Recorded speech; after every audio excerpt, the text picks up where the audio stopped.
আসসালামু আলাইকুম।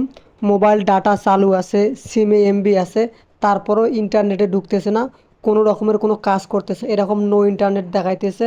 ফেসবুক চলতেছে না, ইমো চলতেছে না, হোয়াটসঅ্যাপ চলতেছে না। এটা কিন্তু একটা কমন সমস্যা বর্তমানে। এমবি আছে, ডাটা আছে, কিন্তু চালু হইতেছে না, এবং কি ইউটিউব, ফেসবুক কোনো কিছু চাইতে পারতেছে না। আপনি যদি আমার এই ভিডিওটি দেখেন তাহলে এটার খুব সহজে সমাধান করতে পারবেন। তো ভিডিওটি শুরু করার আগে ছোট্ট একটা রিকোয়েস্ট, অবশ্যই সাবস্ক্রাইব করবেন এবং অনেক বেশি শেয়ার করে দেবেন যাতে সবাই এই সমস্যাটার সমাধান করতে পারে। দেখেন, এটা সমাধান করার জন্য আপনি সরাসরি আপনার ফোনের সেটিংসে চলে আসবেন। সেটিংসে আসার পর আপনি চলে যাবেন যে নেটওয়ার্ক অ্যান্ড ইন্টারনেট, এটার উপর ক্লিক করবেন। ক্লিক করার পর আপনার যে সিমে ডাটা চালু করা আছে, যদি আপনার রবি সিম থাকে তাহলে রবি সিম, বাংলালিংক থাকে বাংলালিংক, গ্রামীণ থাকলে গ্রামীণ।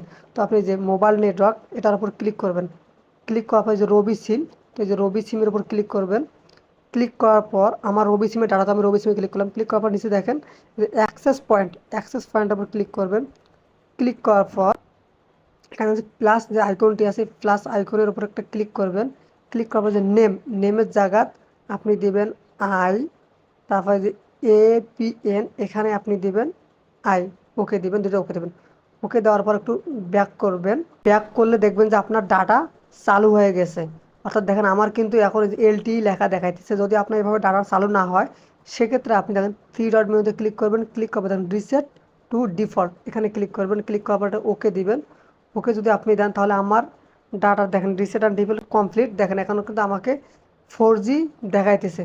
তো আপনারা এভাবে খুব সহজে আপনার সিমের ইন্টারনেটটাকে চালু করে নিতে পারবেন।